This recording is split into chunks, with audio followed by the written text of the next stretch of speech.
We want the truth, so watch Truth Wanted live Fridays at 7 p.m. Central. Visit tiny.cc/YTTW and call into the show at 512-991-9242 or connect to the show online at tiny.cc/calltw.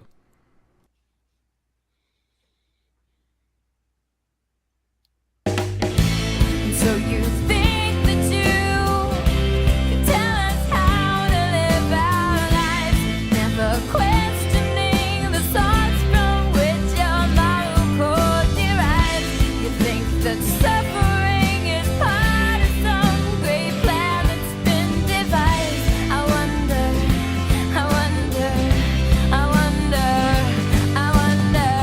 what will it take for you to start opening your eyes?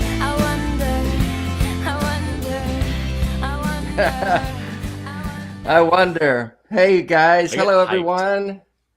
Hello and welcome to the Atheist Experience. I am your host, Dave Warnock. Today is the Lord's Day, Sunday, July 17th. And with me today is my good friend, Forrest Valkai. Hey, Forrest. Hey, I get hyped every time I hear that song. It's awesome. I know, I do too. I get revved up. Good to be with you, man. We've been wanting to do this together for a while, and we finally get the Yeah. opportunity. So I am stoked about that, man. How you doing? Likewise, dude. I'm awesome, man. I've never had a bad day in my life. What about you? I kind of believe that about you. I think that's I could believe that's true. You're just always so upbeat and positive. I love that about you. Anyway, yeah, good to be here. The Atheist Experience is a product of the atheist community of Austin. It's a 501c3 organization dedicated to the promotion of positive atheist culture and the separation of religion and government. But anyway, yeah, that's what we're doing here. And it is a call-in show, right, Forrest? Absolutely. Hopefully. So Otherwise, it's going to be just you and me talking. Well, that might get boring for our viewers pretty quickly, although we might entertain them for a while. So let's take a call. What do you think? Yeah, by all means. Sounds great. How about Devon, him in California? Why do people change whether or not they believe in a God based on tragedy? Hello, Devon. Are you with us? Yes, I'm with you. Hey, Devon. Hey, Devon. Thanks for calling. You're on with Dave and Hi. Forrest. What's on your mind? Oh, sorry, I'm a little nervous right now. I'm huge fans of this show. So You're just fine, man. so Don't be nervous. We're just going to talk. Yeah. Go ahead. All right. So it once occurred to me that there are people in the world who change their views about religion after a large tragedy has affected them. Like, for example, a person whose brothers dies and they are Christian, but they decide to stop believing in God because they feel like that it was a tragedy that shouldn't have not happened. But then there are atheists out there who end up becoming Christians because, in spite of the same sort of situation. So why does that happen, though? That's a good question. That is a good question. What do you think, Forrest? So there's a few things to think about there. Like right off the bat, when you talk about tragedy, bad things happening to good people, right? Mm-hmm. You kind of come up to that problem of evil, which is something that goes all the way back to, I think one of the earlier ones that I remember is Epicurus. If I remember what it was, he said that, where does evil come from in the world? How does God not stop evil? It says if God is all powerful, then he should be able to stop evil. And if he's all kind and all benevolent, then he would. So if God is powerful and loving, then how can evil possibly exist? If if he is not powerful but he is kind, then why are we worship it like that? He's how do you say, impotent? He's not going to do anything. If he's not kind but he is powerful, then he's malevolent. He's allowing these things to happen on purpose.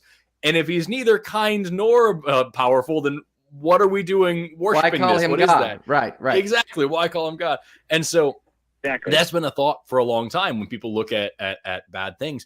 And especially the story that sticks out to me the most is in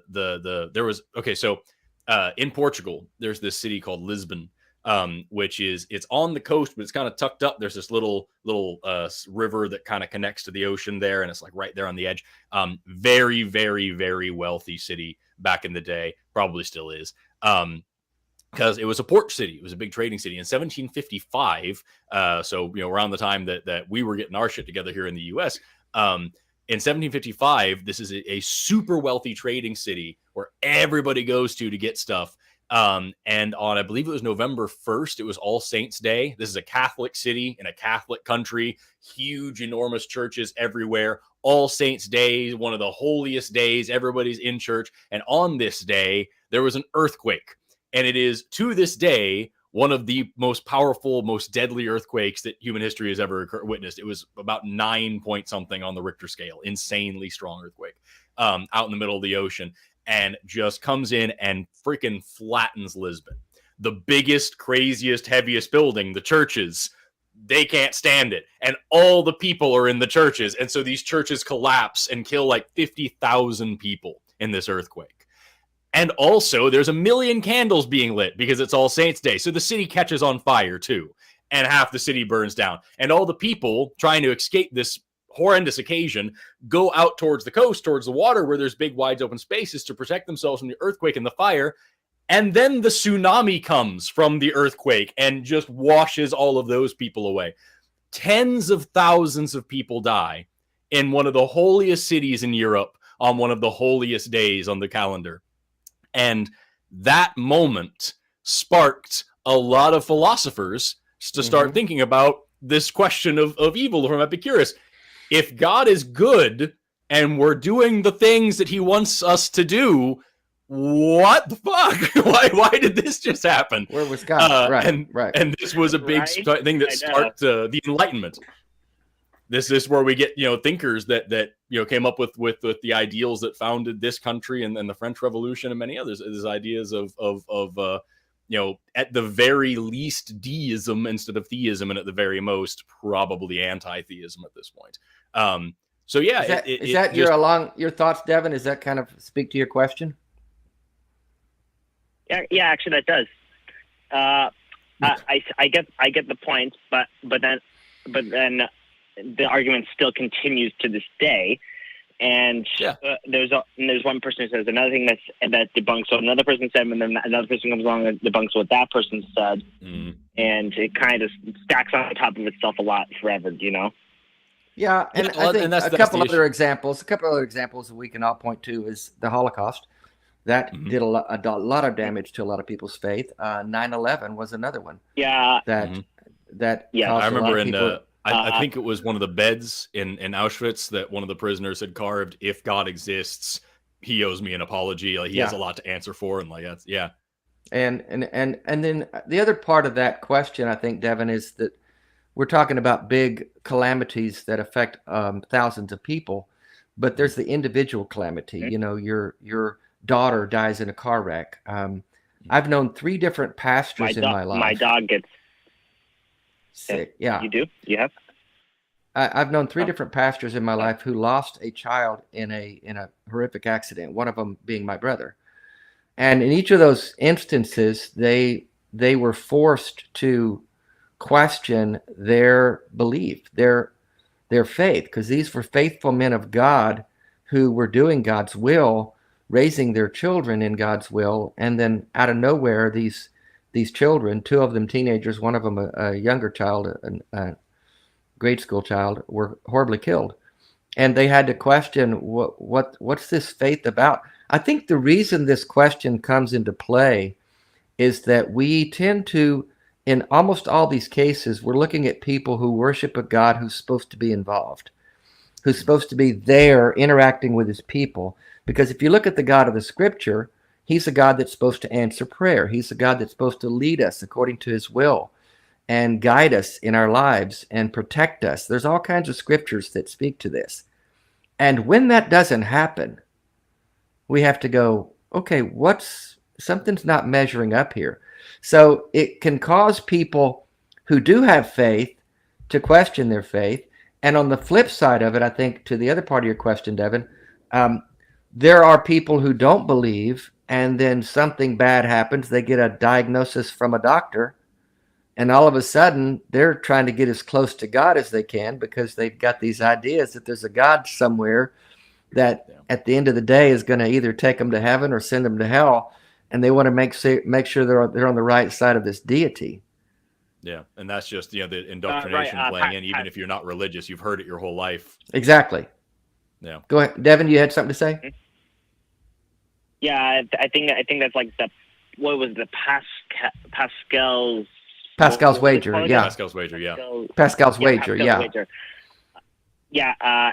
But then why does a person pick a specific religion? Why not pick Judaism? Why not pick Islam? Why not pick Buddhism? I mean, it just seems like that we have a certain idea of what God looks like in our minds. That's why I think it was Voltaire on his deathbed. The priest came in and he said, "Do you renounce Satan?" And he said, "Now's no time to be making enemies." I love that. Well, and I've had personally in my own experience. I don't know how many of the viewers don't know that I have a terminal disease. I've been diagnosed with ALS a little over 3 years ago, and so my clock is ticking. I have the angel of death coming for me a lot sooner than I would have thought. And I've had many people ask me about my fear of death and the end. And I've had Christians come at me, most recently my brother, who actually used Pascal's wager on me. And I just said, dude, you've got to know better than this. Seriously. That's just such a weak argument. But the people, right? And there are people who think that now that I've gotten this diagnosis of terminal disease, that I'm going to rethink my atheism and go back. Okay, God, I was just kidding. Let's talk about this. Yeah. You can't choose to believe something you don't believe. And once you have come to the conclusion that this is not real and that God's not there or never has been, I can't put that genie back in the bottle. So no matter what kind of, there are atheists in foxholes. That's the point. Absolutely. And plus, like, if you have this idea that I'm going to pull one over on the creator of the universe, I'm going to hedge my bets here, right? Exactly. You think that it wouldn't notice, like it's not going to. Plus, on top of all of that, why would you want that? Like, that's my big thing. Pascal's wager to me is not only it's a silly argument that's easy to think your way out of, but also, like, if that really was the case, I'm not going to worship the God that's like, believe I'm real or I'll torture you forever. That God's a monster. I don't want anything to do with that. So like, that's really where these things all fall down to is you're either, worshiping the monster or you're realizing that this faith, this idea is monstrous. You were talking about religious people who have lost children. That was actually, there was a defining moment for me when I was in my early 20s and I was still kind of holding on to this idea that religions are all beautiful flowers in the same garden and that there's something to be had there. And even though I didn't believe in God, there was still something lovely and I went to a funeral. A friend of mine had a newborn baby that died in its crib and no idea why, just these things happen. And this is, a child that had been alive for a couple of months. And we're there at the funeral. This is a horrific occasion. This is something that nobody wants to deal with. And the preacher leading the funeral says, we should all be very excited, very happy that she died so young because she didn't have the chance to sin yet and offend God. Yeah, they've got to make some excuse, right? Fuck you, dude. That is insane. Yeah, that's horrible. And so many people that are like, yes, absolutely, and that is absolutely monstrous. Like that's beyond horrific. And so you have to look this when you ask about tragedies, you have to look at every angle of this. It's Stephen Fry said this in an interview. It's not just asking, is there a God? It's if there was a God, what kind of God is it? What kind of God would make a world like this? Only a lunatic would make a world like this. So yeah, it's bad on all sides. It is indeed. Good question though, Devin. I appreciate the call. Thank you for calling into the Atheist Experience. See, it wasn't nothing to be nervous about. That was easy, right? Yeah, we're just chatting about stuff. Yeah. We're nice guys. Yeah, no big deal. I wanted to be a good guest. Yeah, you were great. You were perfect. You were perfect. You know how we've had so far. The new guys. All right, buddy. Thank you. Thanks Bye-bye. so much, Devin. Take care. Oh man. Take care. I'm giving you a thumbs up. The problem of evil. Mm-hmm. It's important. It's really a big important one. to think It's about. a big one. It's the biggie. It's And the the Bible biggie. explains it quite clearly. God says several times that like I create all good and evil. So like you can't put it off. You know God did this on purpose. It says so right there. Yep. Which It means is. he likes this kind of thing. It is God's problem. He hasn't solved it. He hasn't solved it yet. Nope. Well, if you like what we do and would like to support us, here are some ways to support the Atheist Experience and the ACA. Become a member for as little as 99 cents a month. That's less than $1. Click the join button below the video. This will give you the access to special chat emojis. The Atheist Experience is just one of the shows put on by the ACA. Make sure to check out our other shows as well. Secular Sexuality on Thursdays, starting at 7 p.m. Truth Wanted airs live Fridays at 7 p.m. And then we have our Sunday shows. Talk Heathen airs at 1 p.m. Central, and The Nonprofits is on right before this show at 3 p.m. Central.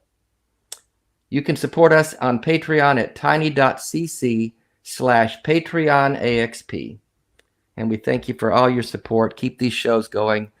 They do a lot of good, as you guys know. We appreciate all your support. So, Forrest, we've got a bunch of calls coming in here. Are there several here? What jumps out at you? Pick the next one for us. I'm looking at number. Let's see, because they kind of randomize when they come up here. So don't think that I'm picking people who haven't been in line too long. But like the number 5, Daniel, looked pretty cool.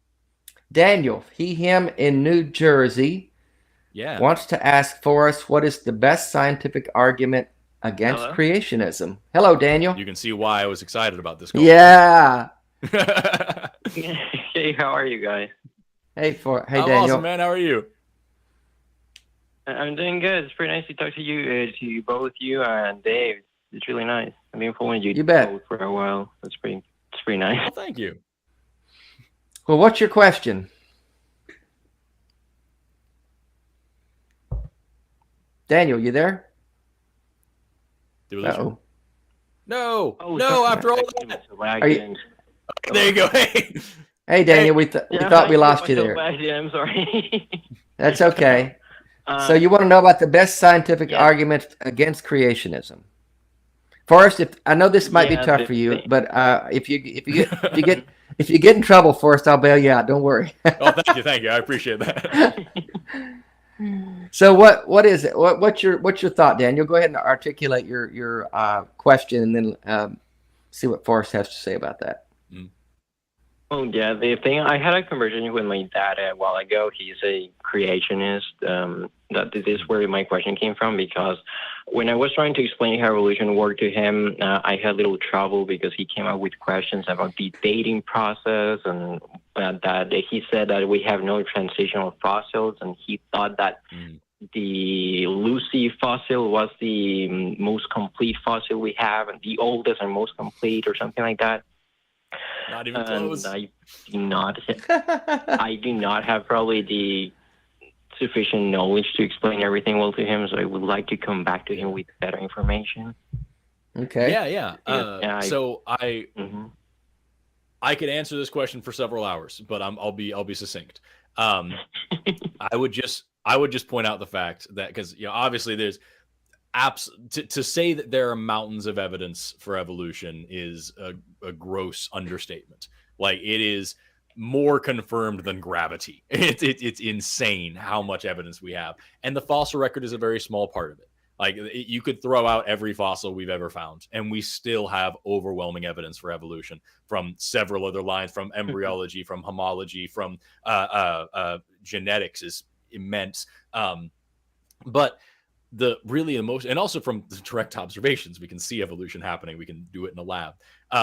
But what's really important to point out is that, when you get into these discussions and a creationist person wants to point out, like, oh, well, I don't trust the radiometric dating because some creationists did it wrong and it came up with the wrong numbers, and that means it doesn't work, which is what I hear all the time. Or, we don't have any transitional fossils because I decided to never look up what they are because there's bazillions of them, but I haven't seen them, and therefore, or with Lucy gets attacked all the time because Lucy is one specimen of her one species, but everybody seems to think that she's the only weird ape-looking thing that we found, and therefore we all just assume that we came from Lucy, and that makes no sense either. Rather than picking through every single one of those arguments, and rather than taking the time to educate every single one of those things, I would rather just point out the fact that the best scientific argument against creationism is that there isn't a scientific argument for creationism. It is not a theory. It's just an assertion.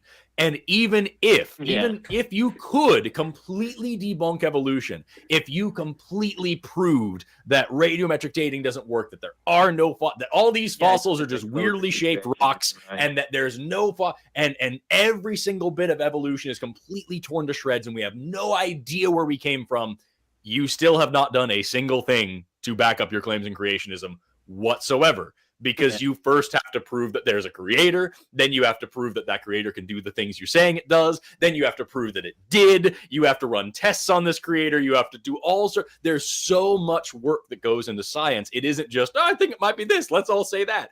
And so if you could shred evolution, you still got nothing. And because creationism has nothing. There's no scientific evidence, there's no evidence whatsoever for this creator or for any of the things you claim it did. And like we just talked about a minute ago with this call or problem of evil, if we're going to say that there's a creator, that has a lot of baggage with it. With evolution, death and destruction and random horrific events, those are just the random horrific events that happen in nature. There is nobody behind the wheel, nobody's at the controls, and those things guide the process, and it's not good or bad, it just is. You're telling me there's a sentient conscious being that's making all this happen. That guy's a jerk. So like that, now you have more problems that you have to deal with on top of all of this. Hey, Daniel, that would be what I would say. Daniel, what was you were choppy? It was a family member, I think, was arguing with you about evolution. But what was their primary argument for creation? Or did they only have stuff against evolution? Go ahead, Daniel. Yeah, there was that skepticism about evolution because he doesn't know how it works. Therefore, creationism is right. He also I had troubles explaining how the dating process works. Yeah, because he was wondering how they know the X fossil is millions of years old, how they know the Earth is millions of years old, and stuff like that. Yeah. So that was to Forrest. That was to Forrest's point. They don't have an argument for creationism. They just want to argue against evolution. And then therefore say by default, then the Bible must be true. And that's what we call the either or fallacy. Either this thing is right or that thing is right, and there's nothing in between. It would be like me saying, I have a Christmas present and I didn't buy it, therefore Santa must be real, because those are the only two options. That doesn't make any sense. Right. And on top of all that, it's also really important to point out, this is just an aside, there isn't just one dating method. There are lots of ways that we date things, and we usually do more than 2 or 3 of them in order to compare. There's radiometric dating, but a lot of times people they use the word carbon dating to mean all radiometric dating. Carbon dating only works on some things sometimes. There's other atoms, other forms of radiometric dating. You can do uranium, you can do potassium, you can do all sorts of things. Also, there's like dendrochronological dating where we do tree rings. And also there's biostratigraphic dating where we use the age of the rocks and then we measure like there's the different fossils here. And so these ones definitely came. There's like this whole laws of stratigraphy and laws of superpositioning that tell us how that works. There's fission track dating where we test how atoms decay and they leave little cracks and little marks and crystals, and we can use the. There's paleomagnetic dating where we can measure the ancient flipping of the Earth's magnetic poles. There's a thermoluminescent dating where we can look at like ancient ceramics that ancient cultures made and get them really hot and see how much light comes out of them due to the heat, and that tells us when they and so on. There's so many different ways that we can do this. But Forrest, no. If they contradict the Bible chronologically, then they're wrong and they can't be trusted. That's what it is. Well, I hope, Daniel, I would. It was pretty much I would recommend looking. There's a lot of. I'm sorry. Go ahead, Daniel.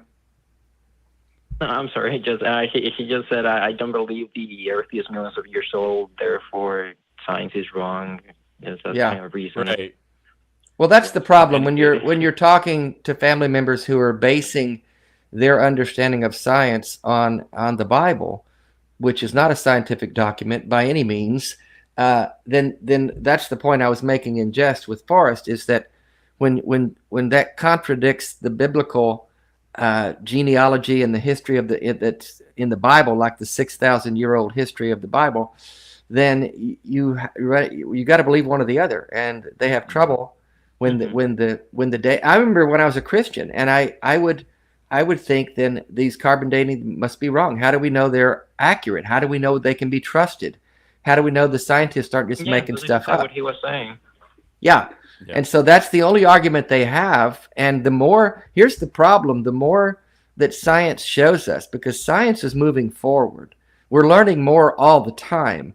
And as that continues to increase in our understanding of our history, I mean, the pictures they're getting from space now and the origins of the universe, this is going to continue to increase and improve. And the Bible is in more and more trouble, because it's going to contradict the biblical narrative more and more and more, and more evidence is going to come forward. Yeah, no, more metaphors. They say everything's a metaphor once it's proven wrong or stuff like that. Yeah. For thousands of years, people have believed that it was real, but now all of a sudden we all know that it's a metaphor, and it has been the whole time. Yeah. Great. So, yeah, it's going to continue to move in the favor of what we're saying. And people like my brother who's come at me again, my pastor brother, and trying to debunk evolution and telling me that there's scientific evidence for creation. And I'm holding my breath to see this, because I can't imagine what that could be. But I send it over and get your Nobel Prize. Yeah, let's have a look at this, because this is going to be groundbreaking. But anyway, we'll see. And that's another. It's one more thing, just really quickly before we let you go, Daniel. That's one really important thing to point out. It's that evolution is the central theory of biology, and it's important to remember what the word theory means. Theory doesn't mean guess. Theory is a functional explanation of observed natural phenomena that's backed by all of the best evidence that we have. So if anybody ever asks you, is evolution is a theory, just say, yeah, just like gravity and cells and germs and plate tectonics and the earth going around the sun and all these other theories. Yeah, absolutely. But the whole thing to remember, are following you, and just the most important thing to remember is that, like Theodosius Dosensky said, nothing in biology makes sense except in the light of evolution. If you don't have evolution, biology is just a pile of random facts that make no sense and no difference to one another, and it's just crap you have to memorize. But with evolution, all of these threads weave together into a beautiful tapestry of life, and it all makes sense all of a sudden, and you can very quickly make predictions, and you can run tests, and all of a sudden biology becomes science and not just record keeping, and so it is the central tenet of biology. And without evolution, you don't have medicine, you don't have agriculture, you don't have life working at all. Well, good call, Daniel. Good luck with talking to your theist relatives and friends. Just educate yourself as much as you can, because the science is on our side, the evidence is on our side. Since I was raised in an evangelical household, I've been told the universe was 6,000 years old. I've been trying to educate myself as much as possible once I got out of that rabbit hole. So, it's that's the best way to do it. Keep listening to you, man. Keep listening to smart people like Forrest. You'll learn a lot. Oh, I don't have much to do. I can't help you much, but there are smart people out there. But thanks for the call, Daniel. Appreciate you, man. Of course, guys. I love you both, and take care of yourself. Okay, man. Take care, Bye-bye. man. Later. What a nice dude. Bye. Yeah, he's just trying to get, educate himself. And yeah, I want to tell people, yeah, exactly. And he's coming out of a background that really didn't put much faith in science or learning. You start with the Bible and try to make the answers fit the Bible. And that's ass backwards. Exactly. Ass backwards. Exactly. Yep. Well, folks, if you shop on Amazon, then you can support the ACA at no cost to you. Simply visit tiny.cc/Amazon Smile ACA. Amazon Smile ACA. I said that wrong. Tiny.cc Amazon Smile ACA. And designate the Atheist Community of Austin as your selected charity, and Amazon will donate a portion of their profit directly to the ACA. We now have a channel that houses all the shows on the ACA audio podcast form. Visit tiny.cc/AEN podcasts. There you can listen to all the latest shows from the Atheist Experience: Talk Heathen, Truth Wanted, Secular Sexuality, The Nonprofits, and others, all on one channel. We also have 3 Facebook groups that are run by fans, for fans that you can interact with. Those are fun, actually. The first is the Atheist Experience fan group at tiny.cc/FBAXP. Tiny.cc/FacebookAXP. Lots of tiny.cc's here today. There's also the Atheist Experience fan group where you can interact with others without having those interactions appear on your public feed at tiny.cc/FacebookAXPPR. We also have a new group, the Atheist Experience fan group, Atheist versus Theist Debates, where you can try out some of your arguments on theists and atheists alike. You can find that at tiny.cc/AXP fan debates. Sorry, tiny.cc/AXP fan debates. So that's a lot, but there's a lot for you. And the point is, if you don't get to talk to someone on the show today, get in those chats, have conversations, sharpen your debate skills, sharpen your arguing skills. Not that you want to argue, but just having the conversations that can help move the needle and help people think more clearly about things that matter. Yep. Right, Forrest? Let's take another call. We've got the phones. The phone lines are full. I want to talk to Gabe in Kentucky. He, him. I'm having trouble knowing how to be skeptical. Would like some guidance. Hello, Gabe. Hello, gentlemen. Thank you so much for taking my call. Appreciate it. You bet. Glad to have you with us today. I want to say up front, Forrest, I really love your Reactaria videos, and I hope you put them out more often because I eat them up. Anyway, real quick about myself. I was a Mormon for 20 years. I wasn't raised in it, but I converted when I was a teenager. And then I found my way out, and the story of coming out is too long and irrelevant for right now. But 20 years later, I find myself an atheist and not feeling prepared for how to stop using magical thinking, if that makes sense, So I right out of religion, I applied magical thinking to my next relationship, and then that ended up horribly abusive. And then I applied magical thinking to my next job, and it ended up being an employment cult, like not an MLM, but a similar kind of thing. And it occurred to me that I'm falling into this cycle that's got to be a result of the programming I went through, but nobody's ever really taught me the practical, what does it mean to think skeptically, and how do you put guards in place to catch yourself, and is there a list of required reading that atheists and skeptics ought to read? I'm hungry for information, and I would love some practical advice about how to stop those patterns and make better skeptical choices. Yeah. Well, I think that's a good observation on your part, Gabe. First of all, to recognize that you have seen that you've been susceptible to preconditioned thinking, I guess you could call it, non-skeptical thinking, buying into something just because someone told you that that's what it was.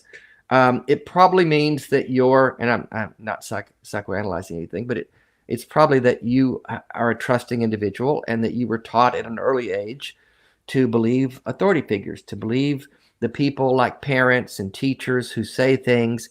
I think we're all taught that to some degree. We're all taught that if the teacher says it, it must be true. If my mom and dad tell me to do this, then I should obey and do it.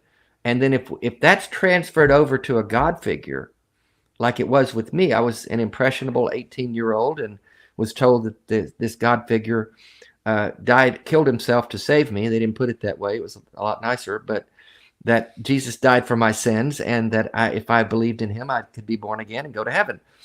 Okay, that sounds great. Yeah, sign me up. And so I didn't have the skeptical tools myself. So how do you get that? That's a great question. I think it is a process of discerning things and being learning from our experiences, learning from our mistakes, and recognizing that not everyone who presents themselves as an authority figure or as an answer giver can be trusted. And it's okay to look at things with a skeptical eye. What do you think, Forrest? Yeah, I think that I think you're spot on. A lot of times, when we're kids, we learn just listen, just don't ask questions, because at the end of the day, if your mom's like, "Don't touch the stove," Right. like it's better for you to not do it and not burn your hand than to have this whole like, "Oh well, maybe there's these things called atoms, all right, and sometimes they vibrate real fast, and then by that time they've already cooked their hand, right?" So we have, as children, we tend to just trust what authority figures say, what adults say. And there are a lot of systems that abuse that. By the way, I want to begin by saying I'm thrilled to hear that you're free. Congratulations. Yes. But at the end of the day, when we grow up, and being a teenager is not being grown up, when we grow up, we have to learn to start asking questions in a responsible way. Because a lot of people who come out of religion, they will then jump into like conspiracy theory type situations because they're like, okay, I just learned that I can question the creator of the universe. And when I questioned it, it fell apart.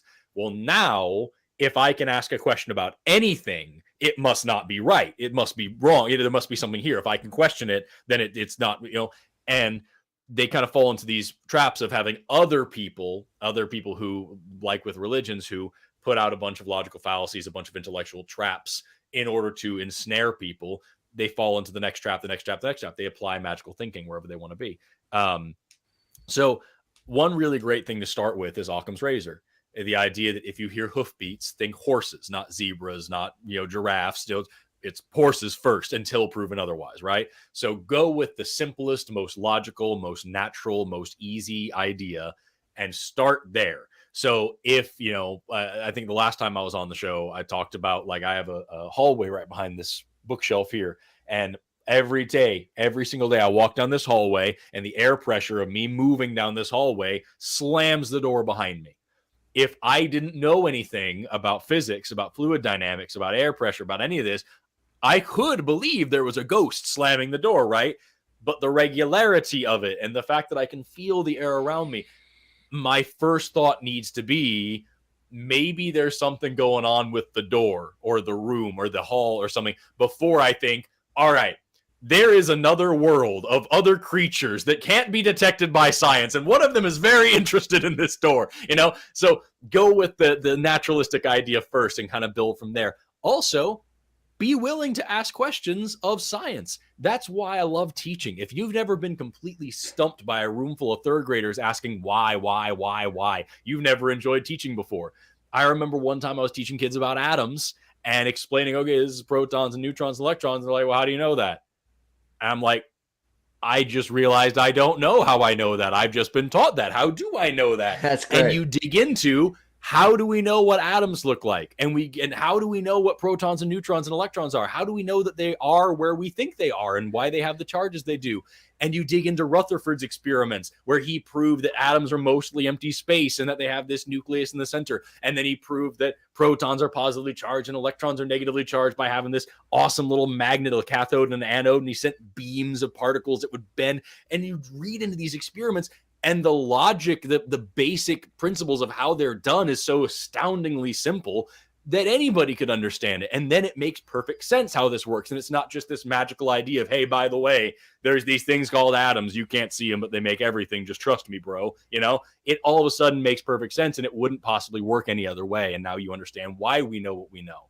So when I say asking questions responsibly, that's what I mean. Just step by step, ask a question. Okay, how do I know that? Well, why is that true? How does that work?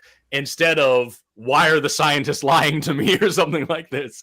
And very quickly, you'll come up to the point where, like, you'll find, okay, this is something that nobody knows. This is the frontier of science. Well, then you need to ask, who's working on that?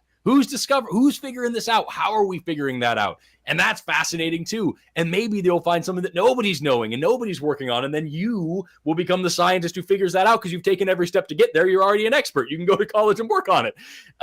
So yeah, that's what I think is most important when you're learning to get away from magical thinking, is, learn about logical fallacies, learn how to use Occam's razor, and then just start asking how you know what you know. And just ask responsible questions step by step, work your way through science, and just get more and more and more excited about the universe. That's what I did. That's what a million other scientists have done. And it's not hard for anybody else to do it too. It's the best thing anybody could do. That makes sense. So Gabe? I gave you a whole book of an answer there for a real simple question. Is that helpful, Gabe? No, that was fantastic. Thank you. A lot of. I'm definitely going to rewind this and listen to it more than once so I can absorb all of that. I wanted to respond quick to something Dave said right out the gate. You're absolutely right. Part of what was happening is that I was putting too much trust. I was surrendering my rational thinking to the authority figures. And, religion, just like politics, direct analogy for me, when I left religion, I ended up switching political parties because I started applying rational thinking, and I wasn't before. I was just surrendering, they know more about what's going on than I do. I'll just trust whatever they say. And then the other big area that I've tried to address is putting too much trust in myself, meaning like the notion of if it feels right, it must be true, Right. That confirmation bias where I was always taught, like, go with your instincts.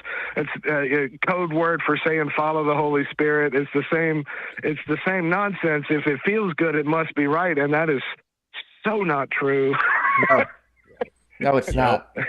So I'm fighting. So last thing, just give me a couple of books I should check out, and then I'll be on my way. Sure. Go ahead, Forrest.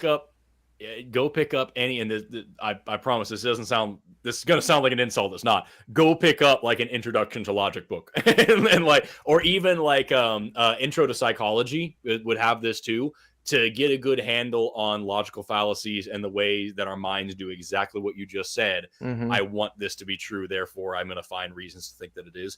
I remember during probably my first degree, that was a big thing. It was an intro to psychology class, and we covered logical fallacies. And there's pretty much any psych book will have this in there about argument from authority. This important person said it, therefore it must be true. Argument from ignorance. I can't think of a better answer, therefore this must be true. Argument from the genetic fallacy. This person said it, and this person's a jerk, and therefore ad hominem. You're stupid, so therefore this can't be right.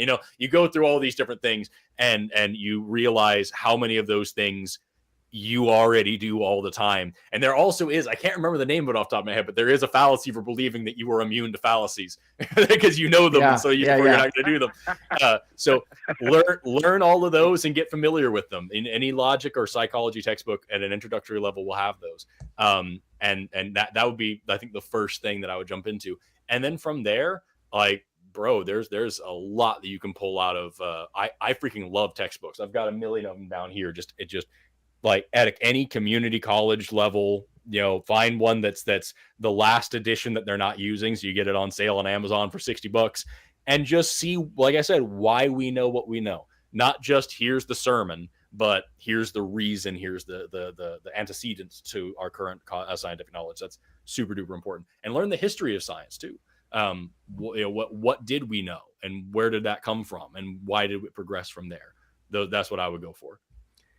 And be kind to yourself, because you said you're a new atheist. You've just kind of let some things go that you have been conditioned to think and believe for your whole life. And so, don't be hard on yourself. Don't beat yourself up. It takes some time to recondition your mind and to begin to think differently.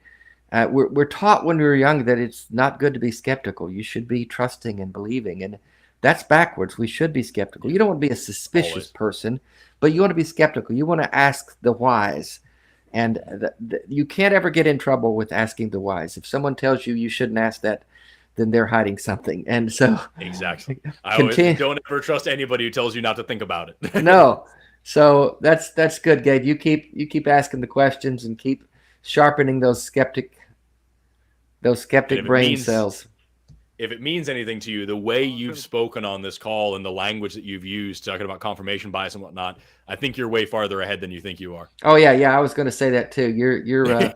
You're definitely Well, moving. I mean, to be fair, I say new, but it has been a couple years. I gave myself permission to take time.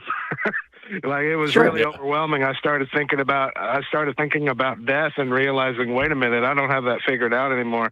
And it was so overwhelming that I just said, you know what? I'm just going to allow myself to just put that on pause. We'll process and come back to it. And I've done that over the course of the last few years. And now I'm at a point where I'm absorbing all the ACA shows and I called in to Talk Heathen last week. That was the first time I've called in, and this is call number 2, and good deal. I'm wanting to be more involved and all that. Good. So thank you, gentlemen. That was super helpful. Appreciate it. Thanks, Gabe. Thanks for the call, buddy. Bye-bye. Take care, Gabe. Bye. Sometimes the best answer is I don't know, and then go find out. We don't. That's one thing that I struggle with so much when I talk to theists is that, like, I don't know is the scariest answer. And it's like, well, if you don't know, then it must be this magic. It must be God. It must be something. Don't make up an answer. It's okay to say I don't know and then go find out. Say, I don't know. Yeah. It doesn't mean you have to be happy with not knowing. You don't. Don't stay ignorant. Just go find out. Find some answers. Do some research. How have we had only awesome calls so far today? I don't know. We'll try to find somebody that's going to give us trouble. The ACA hosts several other shows other than the Atheist Experience. You might not know that, including Nonprofits, Secular Sexuality, Truth Wanted, and Talk Heathen. If you didn't catch all of the shows last week, here's a taste of the things you probably want to go back and watch.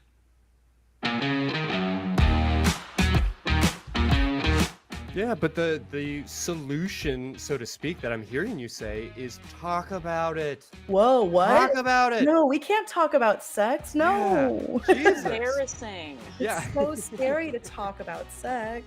You say you want to promote skepticism, but you make a living creating ghost hunting apps? Do you mean your primary source of income, is from this app? My primary source of income is from ghost hunting apps. Yes. No. That's incredible. And when you pray, you shall not be like the hypocrites, for they love to pray standing in the synagogues and on the corners of the streets, that they may be seen by men. So you define the source of the universe as this God. How does that give you a better handle on navigating this world? Because it seems to me it's just philosophical masturbation, and I don't mean to insult you or masturbators. I guess we're done then, because I gave you a full minute to explain why you believe something, and all you did was continue down your philosophical ragging on what you assert is fallacious atheist epistemology and bias. So thanks for nothing. We're going to be talking about cuffing the carrot, Saucing the taco, paddling the pink canoe, flicking the bean, menage a moi, beating the bishop, burping the worm, shaking hands with the milkman, the 5-knuckle shuffle, dopamine farming, stamina mining, having a threesome with a couple of no-shows, double-clicking your mouse, summoning the semen demon, making Jesus cry, churning the butter, badgering the witness, tickling the pickle.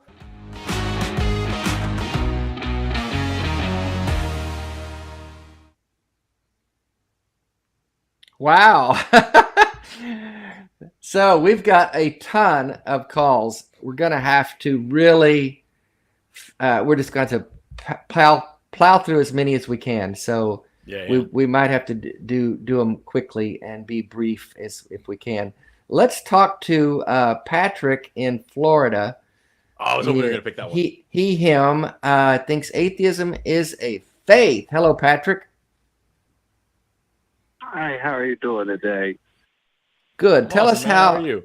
Tell us how you think atheism is a faith.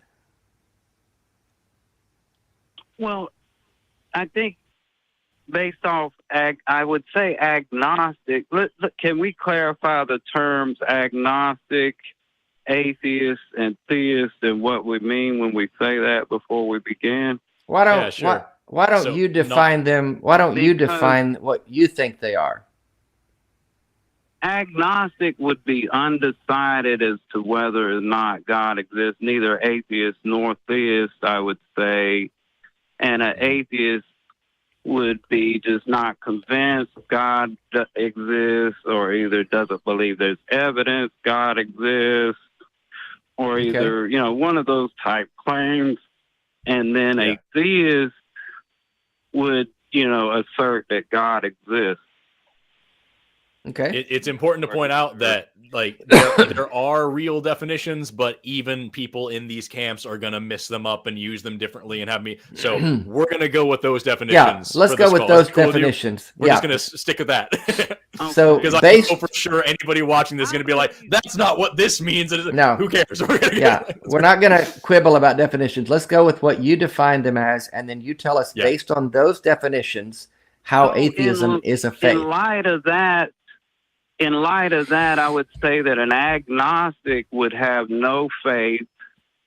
Either way, they have an absence of faith, where a theist or an atheist would have faith, and the atheist would have faith because they somehow honestly believe there exists no evidence of God or something, whatever they claim, whatever the reason for, non-belief or technical non-belief would be, but it is a belief, perhaps in the great nothing that permeates all other things or something. I don't know, but whatever would be the claim of that individual atheist.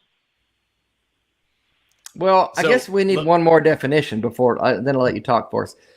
Yeah. Define faith then. Define what? Faith, your definition of faith. When you say an atheism is a faith, define what you think faith is. Faith is the belief in an unknown. You don't know if atheism is true or not. Atheism is not the facts, right? Yeah. Okay. Yeah. The Bible the biblical definition of it. This question everything. Yeah, I don't know.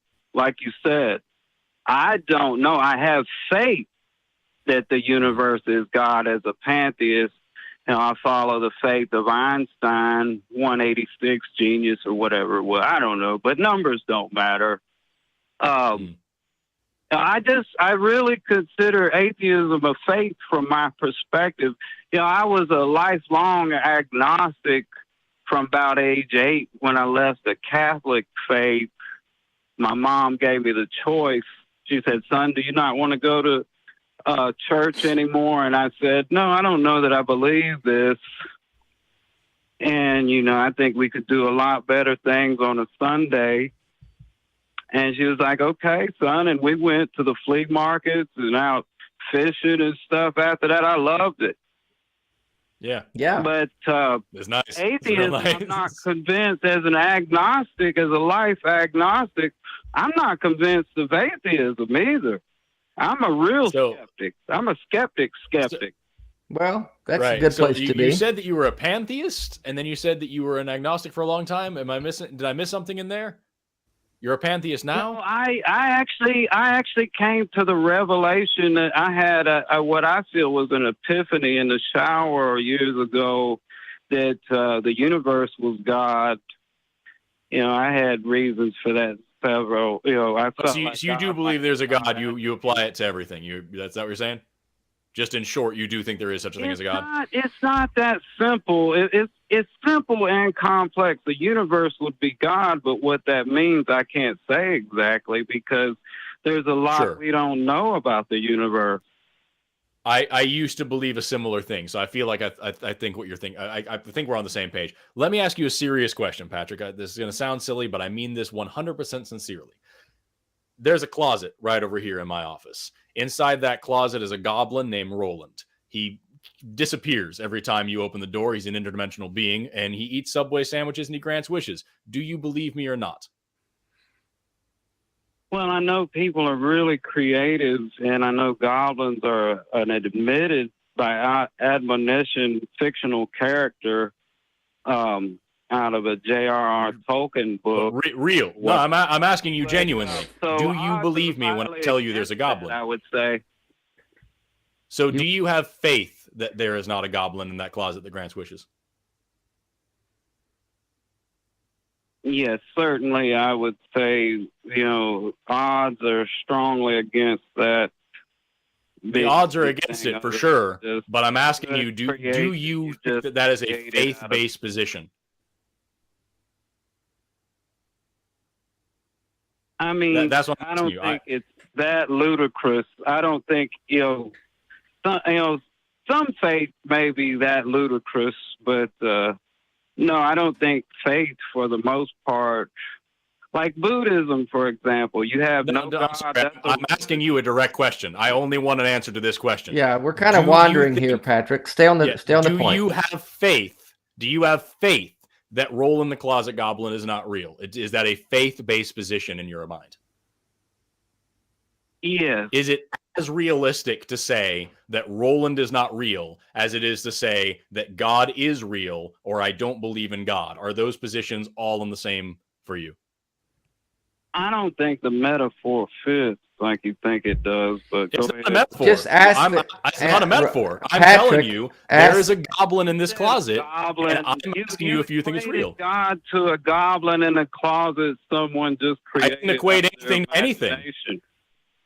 I didn't equate anything to anything. I'm telling you, there's a goblin in the closet. I'm asking you if you believe me. Is that not what you're insinuating? That God is I'm not insinuating anything. exactly I'm asking you if you believe in a goblin in my closet. And if you don't, I'm asking you if that is a faith-based position. That's all I'm asking. I haven't equated anything or insinuated anything. Faith-based. Just answer the question, Patrick. Yes, I would believe it would be a faith-based position, even though you have strong evidence to show that that's probably not true.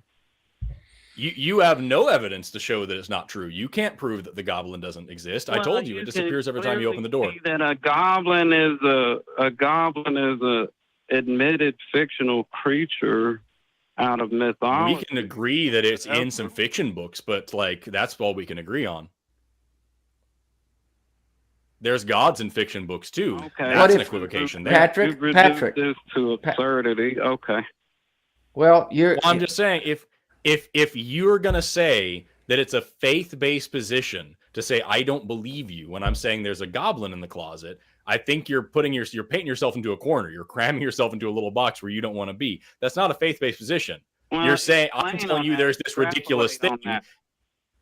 I'm saying that there's this ridiculous thing. You have three options. You can say, yes, I agree. No, that does not exist. Or I don't believe you.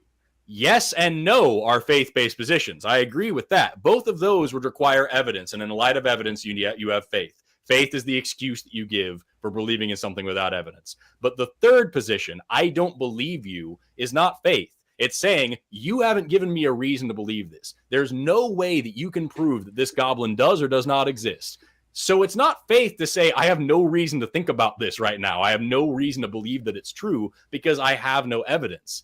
Faith is the believing in it without evidence or believing that it isn't real without evidence. But if you just say, I don't care, I don't give a shit, that there's no reason to think this is real, that's atheism in terms of God. It's not a faith-based position.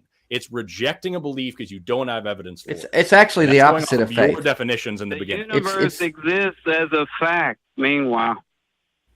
That has nothing to do with God. That doesn't say anything about God. Exactly. As we said to the caller about evolution, even if you can tear apart every reason we know why the universe exists, you've done nothing to prove a creator. The fact that you want to call the universe God doesn't make it so. I could call this desk But God. y'all are trying to divert this call right now. No, we're not. We're trying to show you.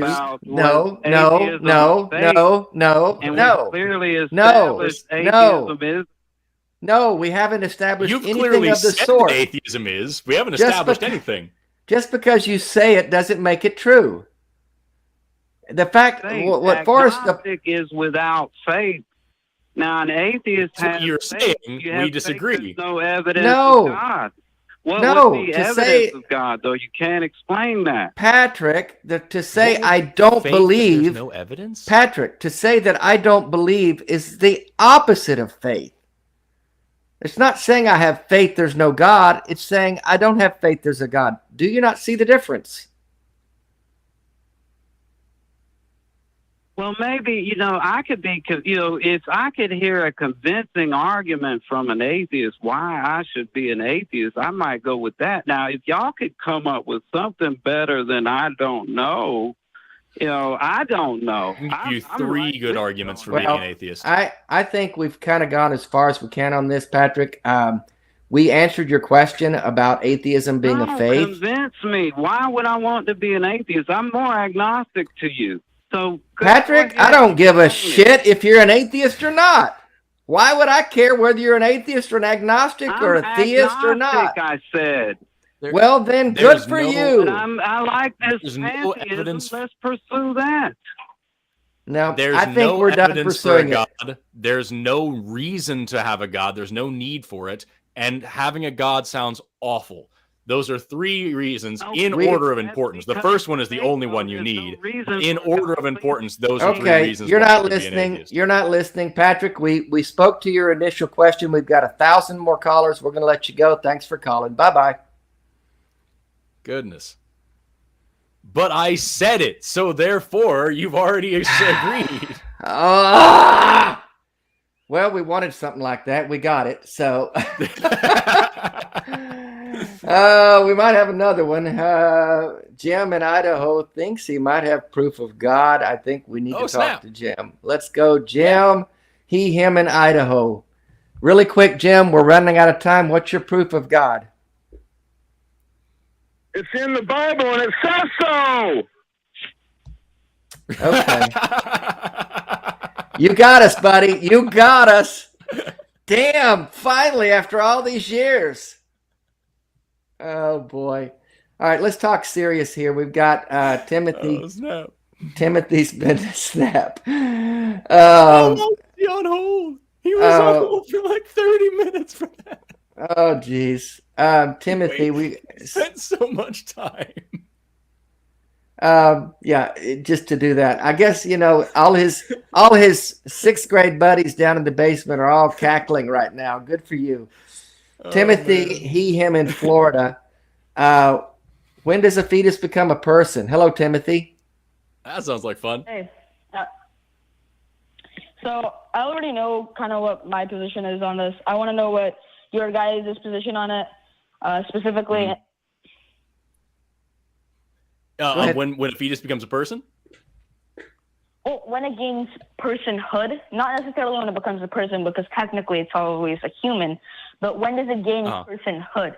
I'm not talking about a soul. I'm talking about when you think it should gain the proper rights of a person. Yeah, if you're talking about a soul, this is the wrong show to call it. Yeah, no, we're not going to go down that road.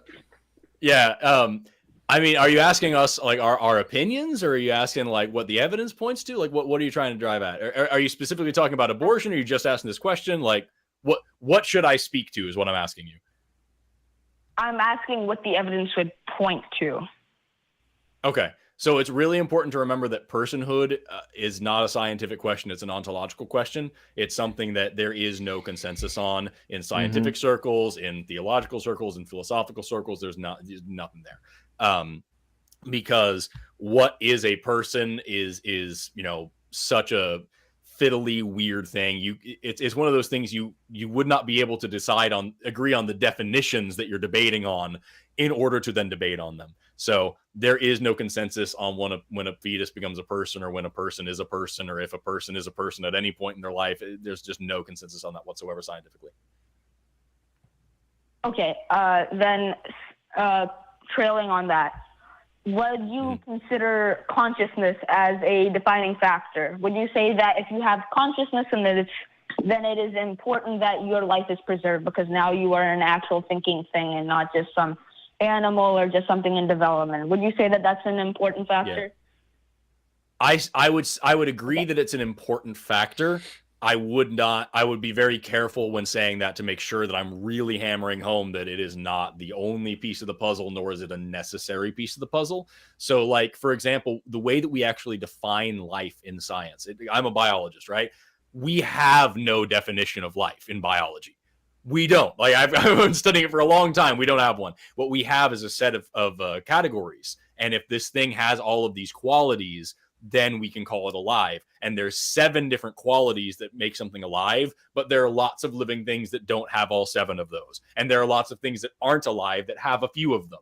And so it's just kind of this fuzzy ground rules that we set on what we decide counts as life, instead of having a set definition, because life itself is such a weird thing that we can't say it's exactly this. So I would say the same thing when we talk about personhood. Yes, consciousness is a factor, but it's not the only factor, and it's not a necessary factor necessarily, but sometimes it is, but usually it's not, but whatever. You know what I mean? That it would be a really fuzzy statement that wouldn't be as cut and dry as yes or no. I'm sorry. I know that's a really long answer, but it's really important to make it very clear. I understand. Then this is going to be my final question. What's your opinion on it, if you're comfortable in sharing, Dave or Forrest? Our opinion on what exactly? Personhood? On abortion or personhood? Sorry, I forgot. On abortion, yes. On abortion, when do you think that it's not okay? Or a general range, not a specific week, like a general range from this point to this point. You'd say that it's kind of, for dire necessity while everything else is. Right. I think a bigger, not a bigger question, but an equally important question about abortion is the idea of bodily autonomy and forcing a woman to carry a fetus that she doesn't want to carry to a point of completion. And that's as big a question as the question of when a fetus becomes a person. Wouldn't you agree? It actually ties in together, I would say, because like when you talk about it that way, it's important to remember that you can give this fetus full personhood. You can say that from the moment of conception, it's a complete and total human being. We can both agree that I'm a complete and total human being, right? Like, I hope. My mom is my actual birth mom. She gave birth to me, and she has the same blood type as me. If my kidneys fail and I need blood right now, I could theoretically go and plug a tube into her arm and start siphoning my blood through her body. She is my actual mother. I am her actual son. She would be keeping me alive with her body. But at any point, she could decide, I don't want to do this anymore, because that's her right. That's her body. She has consent, that decision right? Would kill me. That decision would end my life, but she wouldn't be a murderer in that situation. She would be controlling her own body and saying that I'm not allowed to use her organs without her consent. And it's the exact same thing. If you say a fetus is a complete person, sure, give it all the same rights that I have. I don't have the right to use somebody's body without their consent. So therefore, neither does. So personhood is kind of irrelevant, because even if you grant it entirely, it's the exact same thing as if it doesn't exist. This person has a body. They get to decide what happens with that body. Okay, well, there's one thing that I want to make a point of. I don't think that bodily autonomy exists for one reason. Or this would be a point that I would make if I was debating with the person. What about, in the case of conjoined twins, let's say that both of them are living. Does one have the right to kill the other?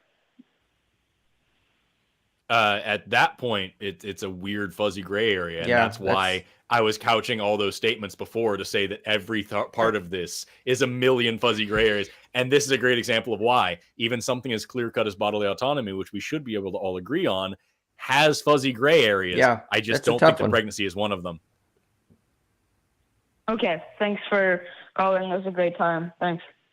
Thank you, Timothy. I'm sorry that we didn't give you a clear-cut answer, man, but there aren't any. And like, sometimes there are. Sometimes there are not clear-cut black and white answers. There's a lot of nuance here. Yeah.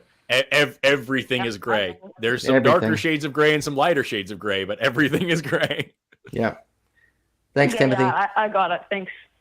Alrighty. Appreciate it. Bye-bye. Those are tough, and when we start trying to reduce everything to black and white, right and wrong answers, we often just stumble all over ourselves. Only a Sith deals in absolutes. That's true. We're okay. We've got a ton of calls. Is there any that jump out at you? Yeah, I really liked the one on the top of the queue, number 14, looked really interesting for obvious reasons. Another evolution question. Okay, Rob, he, him in Canada. There's a lot of things about evolution that don't match the science. Hey, Rob. Yeah, how you guys doing? Good. Yeah, doing well, man. How are you? Good, man. No, as far as evolution goes, the way science is working nowadays, science is becoming more and more accurate. There's a lot of evidence that proves against evolution. They've been finding things lately that kind of turn it upside down. As an example, they found man-made objects inside coal deposits. They found trees in the upside-down position going through millions of different layers of sedimentary layers, meaning millions of different years old, which doesn't make any sense. They found clams in the closed position on the top of Mount Everest. That's just to name a few. So there's a lot of things that don't line up here in terms of the science. Yeah. Okay, so you named 3 things. I'm going to try to get through all of them, but we got to move kind of fast. Yep. Yeah, we got to go fast. So sure. Yeah. So I'm going to talk a little bit fast. If I leave something out, I apologize, but I'm going to try to get all those 3 things. Okay. The first one that you said was that they find man-made objects inside coal deposits. Is that right? Correct. Okay, so correct. There are a lot of cases. There are a lot of times where you know how stalagmites and stalactites grow. How you have like water that carries little bits of sediment, little bits of minerals, and then those minerals crystallize and it builds a structure. You know what I'm talking about?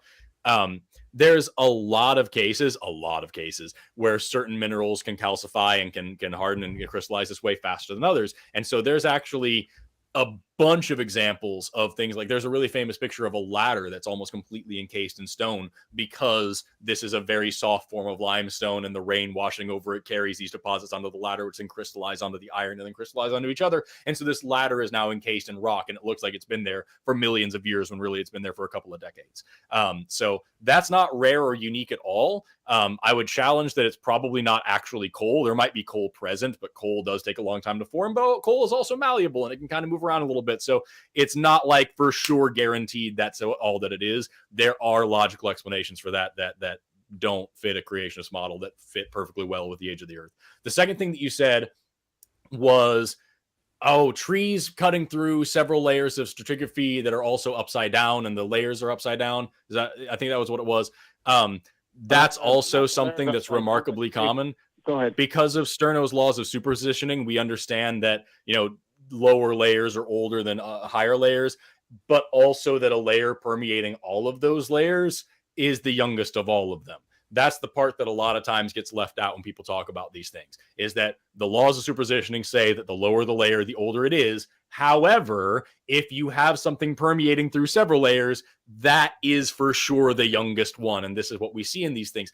Also, you can see a lot of cases, for example, in a lot of earthquakes, meteor strikes, for example. If you go to look at the Barringer meteor crater, a lot of the stratigraphy for like millions of years is completely flipped upside down because of the ejection and the way that the earth basically turned into a fluid and moved this way because of the extreme heat and pressure and force. So those things happen too. You can have strata that get flipped, that get inverted, that get twisted, that get turned sideways. You can drive down here in Oklahoma through the Arbuckle Mountains and you can see a tremendous amount of strata that are going at a weird angle because as those mountains formed, it just turned millions of years on its head. And having something that permeates through that proves that is the youngest thing because that's the second half of the laws of superpositioning that tell us how that works. And then the third thing that you said was about clamshells on Mount Everest. That also is not only does that fit hand in hand with the theory of evolution, but that's actually one of the things that drove Darwin to come up with these ideas, which Darwin wasn't the only one. The ideas of evolution have been around for thousands of years. Darwin was just the one that put it on paper. We found fish fossils, especially, a lot of marine fossils, whales and clams, especially up on top of mountains. And this is because these things existed millions of years ago and died and fossilized underwater. And then plate tectonics drove this part that was underwater up high. So when the Indian supercontinent crashed into Asia and drove up the Himalayas there, all of this fossils underneath are now driven up, and you can still go up on that. Fossil hunting on mountains is very, very common. You can go up on mountains and find all sorts of really cool echinoderms, all sorts of really cool coral. Here in Oklahoma, again, this whole area used to be an ocean back in the Carboniferous period, and so you can go all over Oklahoma and find trilobites, and you can find coral, and you can find echinoderms and all sorts of things. I've got literally here. This is a shell full of fossils full of all sorts of little. This one's a stingray tooth. This one's a brachiopod. There's a little clamshell. These are shark teeth. These are ammonites. These are all things you can find on the ground here in Oklahoma, because this place used to be underwater, and we have mountains here. Well, let me and ask. you go up on the mountains and things get driven up. So Let me there's cut- answers to all three of your questions. Let me cut in here, Rob. Why would you? Yeah. Why would you say that? For instance, a clam fossil on a mountain would disprove evolution. Why would you think that was different than what Forrest just described? Well, the clam was found in the closed position, so that points out more to a flood than, you know, Oh, the flood. millions of years ago, because the clam wasn't alive. The clam was alive at the time when it was, it was alive, and all of a sudden, that's why it's closed. It died. You know that clams don't always open when they die, right? No, I'm saying I'll rephrase it. The clam was alive, and then it got buried through some kind of a flood. That's how it looks to me. How do you know that it was alive? Because you find it in the closed position. That means it was alive. Yeah, then it got buried. Not all clams open when they die. That doesn't always happen. Sometimes shit happens that makes that not happen. Rob, are you so asserting? How do you know that it wasn't a dead clam that happened to be closed? How do you know for sure it was alive? This is a lot of clams. We're not just talking one or two. This is a lot. Okay, Rob. Let me ask you. Sure. Let me ask you a question, Rob. Do you believe in the literal story of Noah's Ark and the Great Flood as presented in the Bible in Genesis? Well, the Great Flood certainly points out to all the scientific evidence that they've been finding. Do you believe? Rob, I asked you a yes and no question. Do you believe in the literal interpretation as presented in Genesis of a worldwide flood as presented with Noah and the commonly known as Noah and the Ark? Do you believe in that? On a scientific basis, yeah, it points to it. Do you believe that happened? Yes, I do. Okay. And you think that clams on Mount Everest are evidence of such as that? It points to a massive worldwide flood. That's just one example of many. Okay, so you believe the Earth is relatively 6,200 years old, 6,000 years old, according to biblical genealogies? I'd say you're closer to, more 6,000 than, let's say, 4 million, which is 4 billion, which is what they want you to believe. Yeah. What they want you to believe? Who's they? Well, that's evolution. That's the Big Bang Theory. All of it combined. Big Bang Theory has nothing to do with that. So let me ask you another question. The Big Bang Theory goes back to 14.6 billion years ago, and you came from a dot of nothing that exploded, and then you were a hot ball of molten rock. Rob, let me ask. Not even close. Rob. Let me ask you let me ask you a related question, brother. If in fact the biblical narrative of Noah's flood is true, do you really want that to be the narrative of God in relation to his people, his created people? Because you know what that story says is that God repented of the idea that he had made man. He regretted that he had made man. He realized he'd made a mistake because men were wicked all over the world. And God's only solution to the mistake he made was to drown all of humanity except one family, including women, children, and, wait for it, pregnant women.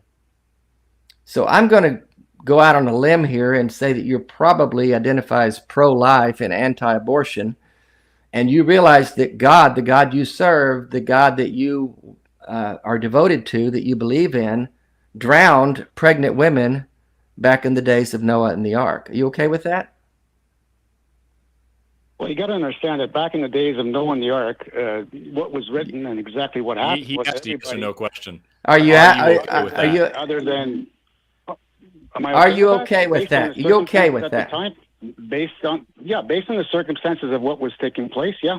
What were the circumstances for that innocent, those innocent children, those babies in the womb, and innocent children, a 2-year-old toddler? What are the circumstances that warrant that baby being drowned by the Creator you love? What are the circumstances, Rob? Well, you have to understand that back in those days. You have to understand. What do I have to understand? Yeah, the wickedness of man on all the earth. You're asking me a question. You're asking me a question. I'm giving you the answer. Okay, what's back the in answer? that time, the world was saturated with evil to a point where he had to eliminate that problem. That's what he did.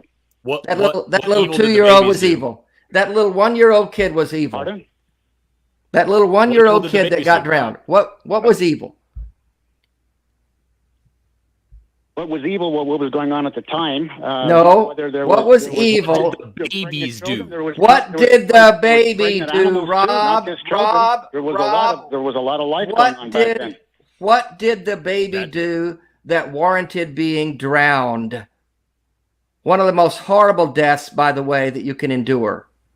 What did the baby do that warranted that? God had no other solution to rid the world of wickedness than to drown the people he created. Fuck your God, Rob. That sounds awful. Yeah, you tell me this is the most. I know it sounds. Yeah, it does. This God is the most powerful, most intelligent being in the universe, and it can't come up with anything better than I gotta drown a bunch of babies. And your excuses for it are worse than the God who did it. You're emphasizing babies only. There's a little more to it than Oh, that. well, let's don't worry about the babies. Let's The don't babies are worry kind of a about the crux here, but, like, babies. What did the giraffes do? How evil were all the giraffes as well? Like, what was the kangaroo up to that was so wicked that they all needed to die? It's everybody, dude. It's not just the babies, but the babies are fun to talk about. Okay. But what you're doing is you're assuming that the world back before the flood is the same as the world is now, and it wasn't. It was a completely Doesn't different world. matter. You're completely missing the point. It does matter. Why do you think they had dinosaurs back then? Do you know why? Do you know why there were dinosaurs before the flood? Could you answer me that one? Why do you think there was dinosaurs? Enlighten us, Rob. You've got the answers. Yeah, tell us your answer, because I've got one, but I know you're not going to like it. I got a lot. Before the flood, the world was different. We were living under a higher atmospheric pressure because we had, I guess you could call it a dome around us. And what it did, it blocked the cosmic rays, okay? And it gave us a higher oxygen content. So everything was bigger back then. The reptiles actually grew to the size of dinosaurs, which they couldn't do today. You know that reptile growth isn't dependent on oxygen saturation, right? They're not insects. Horses. Oh, he's so. That's okay. You know that reptile growth isn't dependent on oxygen saturation. Insects you could maybe make that argument, but not reptiles. More oxygen saturation, they get a lot bigger. If you were to put a reptile into a biosphere of a half an atmosphere extra in pressure, you're going to get pretty big pretty fast. Nope. There's no evidence for that whatsoever, dude. Rob, I think we've gone as far as we can go. You're a bearded dragon and put it in an oxygen tank and tell me when you can ride it to the studio. And you're like, no, that's not how that works. Rob, you need to read something besides the Bible. You put an animal in a recompression chamber, a half an atmosphere extra in pressure, okay, which is 7 pounds more. When was that tested? Added on to point. Who did that experiment and showed that? It's going to get a lot bigger. Pardon me? Who did that experiment and showed that? When was that tested? Cite your source. You got to Google it. I don't know the name of the doctor, but he has a museum. The recompression chamber is there. He has a biosphere going. And if you look probably at Dr. Kent Hovind, I'm guessing. It sounds like Kent Hovind, yeah. Are we talking about Dr. Kent Hovind? No. Okay. Dr. Kent Hovind doesn't have a recompression chamber at his... Nor does he have a doctorate. Nor is he a doctor. Hey, he's got a doctorate, Rob, but not from one of your schools. But he has a doctorate. Oh, okay. Hey, Rob, listen, Rob, we got a lot of calls. We are out of time. If you want to call it, depending on what you want to believe, right? We're going to let you go, Rob. I appreciate the call. Read something besides the Bible, man. That's all I got to say. Your God sounds like a monster, Rob. Yep. I'm sorry that you're excited about that. Wouldn't believe in that God if you could prove he existed. Bye-bye. Oh yeah, I'll believe it for sure if you prove it's real, but I'm not worshiping it. If that God's real, I'm its enemy. Believe that. Whew, man, justification for drowning babies. You nothing like it was a good thing to do. If ever you're like, hey, it was a really good idea to drown all those people. You don't understand what it was like. Okay, we got to take... All those babies were dealing blackjack. Yeah, they were drug pushers or something. Jesus Christ. Okay, we got time. We got too many calls. I wanted to get to Joseph in Tennessee. Cool. He, him in Tennessee. You can't know anything with absolute certainties, and don't we need faith? Hello, Joseph. Hey, Joseph. Hello there. Hey there. You're. Good to see you, man. Thanks for calling in. You Hey, saying we need faith? Go ahead and tell us your thoughts here. Yeah. So my thoughts is, well, first I guess we should define faith. The way I define it is the belief in something without sufficient evidence for it. Would you guys agree with that?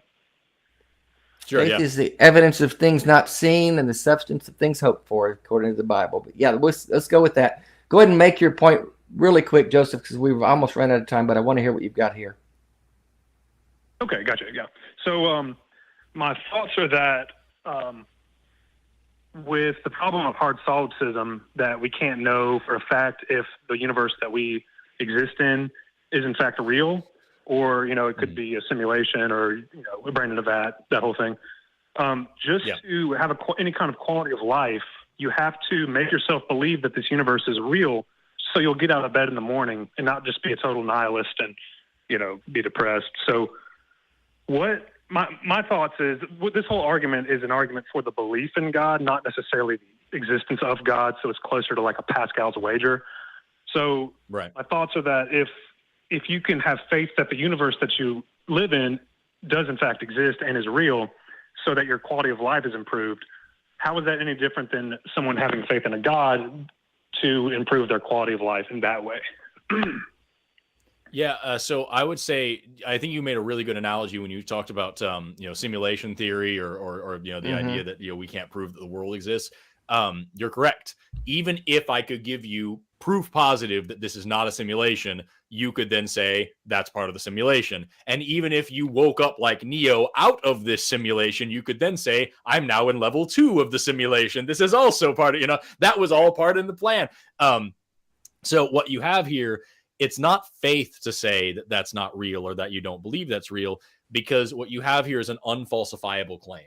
This is something that you cannot possibly test and disprove. It's exactly like we were talking about earlier about the goblin in my closet. You can't prove that that's not real, but what you don't get to do is say, I can't prove it's not real, therefore it probably is, or therefore it probably blah, blah, blah. You just say, I don't believe know. this. This isn't, I have no reason to waste my time and energy thinking about this. It's the same way with hard solipsism.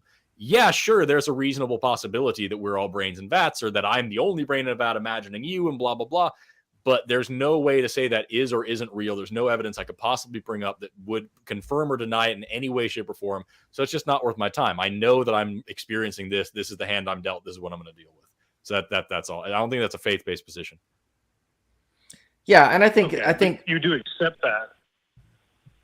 Yeah, that's what I'm saying. I don't think that's faith-based to say this is what I know for sure. This is what's in front of me. I know, the old I think therefore I am. I know I exist, and this is what existence looks and smells and feels like. So this is what I'm going to rock with. Yeah. Until I have evidence of the contrary. And I think we have to assume, like you said, we don't know that this isn't a simulation, so we have to go with our best understanding and our confidence that what I'm doing, if I get in this car and put the ignition, it's going to start because it has before, and it's probably a car, and I'm probably driving down a road. I'm probably talking to my computer and a guy named Forrest and someone else on the other line. But to jump from that to believing in a God, when you have to choose between any number of gods, both past and present, and putting your faith in the qualities of a God, the difference between a God and putting confidence or faith in the reality that I see around me is this God is making claims on my life and is making assertions that I have to do this or that, or I will receive this or that. If someone were to tell me that there's a God out there that created the universe and then just went off and has been having a picnic in some other galaxy ever since, and makes no claim on my life and doesn't try to involve himself in my life, I would say, I don't really care. It makes no difference to me. It has no impact on my day-to-day living, has no impact on my future, so who cares? But with the God that we're dealing with in this culture that we live in, especially in America, the God is consistently and constantly making claims, or the people that represent him are making claims on us and trying to enforce and push their agenda on everyone around them. That's a problem. That's why we have shows like this, to refute that and to ask them to give us evidence for these outrageous claims. So yeah, we could say, still, like you said, and with your analogy, that we don't really know for sure that anything we see around us is true or real, but it doesn't matter on the same level as it does when we're talking about a God who's making claims on our lives. Does that make sense? Right. Well, I would say you guys are making really good points, but I would say that the belief in the universe that you exist in, on whether or not it's actually real, would have an effect on your life. And so I would say that it is something that solipsism is something that each skeptical person, would have to come to some kind of terms with to rectify that in their own way, so that they can go on with their life in a normal way. So again, I'm just, and again, you guys are making really good points, but I'm having trouble finding or understanding how that is not a faith-based belief. The fact that the reality that you're in is in fact real. I'm having trouble. I'm stumped on that not being faith. Right. Yeah. It's kind of like what we talked about earlier on when we talk about any claim. You can make three choices. You can say, yes, that is true. No, that is not true. Or I need evidence for that. And so like, you have sufficient evidence that reality is here. You're part of it. Right. And everything else, because you're living in it. Like I said, it's the idea, I think, therefore I am, right? You exist because you're thinking about existing. So there is a reality that you are a part of. Anything that challenges outside of that says that everything you're experiencing is a lie, everything that you think is real isn't, and there's actually this beyond this, you can say, yes, that's true, which requires faith. You can say, no, that's not true, which requires faith. Or you can say, until you give me a reason to think that's true, I don't care. And that's the position we're arguing for. That's non-faith based. That is what we call the null hypothesis. Until you give me a sufficient reason to believe that, I don't believe that. I'm not saying it isn't real for sure. I'm not saying that it is. I'm not even saying it's possible. I'm just saying I don't believe you. And that's the same way that we should all feel about most of these claims. Yeah. Okay. Makes sense. All right, guys. Well, I appreciate it. Thank you for taking my call. You bet, man. Thanks for calling in. Thanks for calling. Yes, sir. I guess at some level, there is faith that you have to exercise some degree of faith in life itself in order, like he said, to get up and go. We've got more calls than we have time for. I'm going to try to. Are you good to stay a few minutes for us? Yeah, I can do like one more. Okay, let's do. I'll stay all day. I don't give a crap. Let's do it.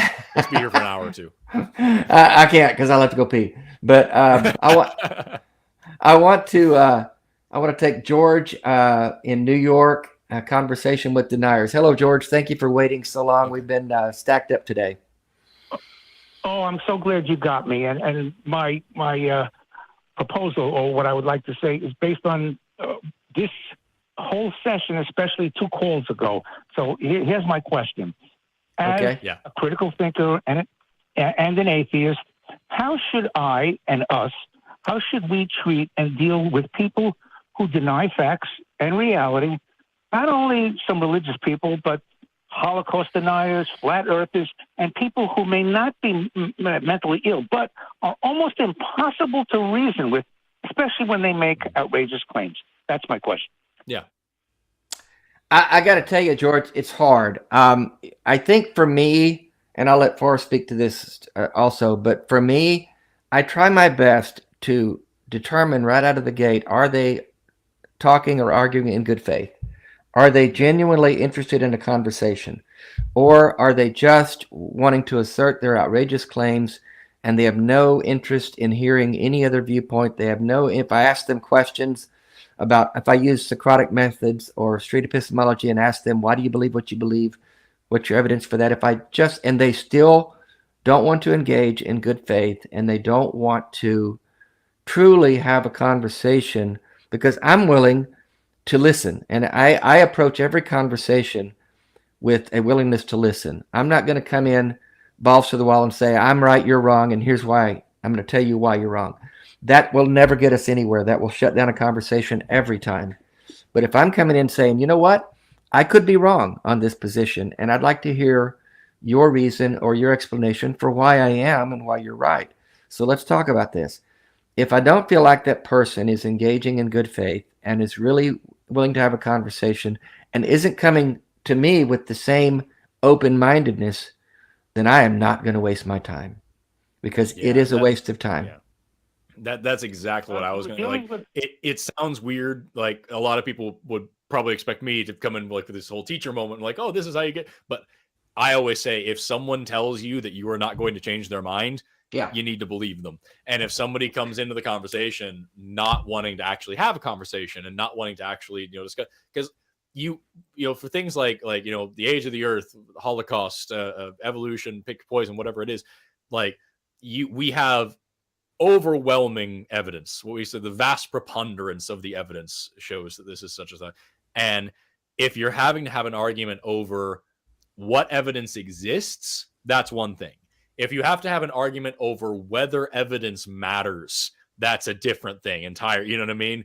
I remember one time I was having a conversation with a flat earther who was, I stand by, the nicest dude I've ever met. I have nothing against this guy, right? Super nice. But he was talking to me about how there's a dome over the earth and it's flat and we've never been outside and the stars aren't real and they're something else and all.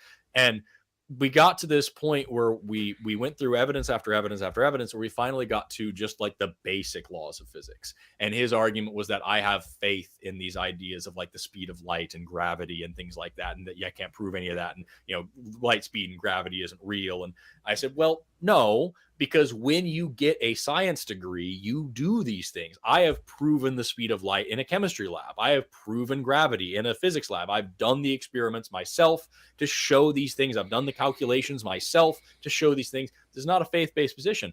And his response to that was, well, you can't prove to me that the laws of physics work the same way in that lab as they do right here.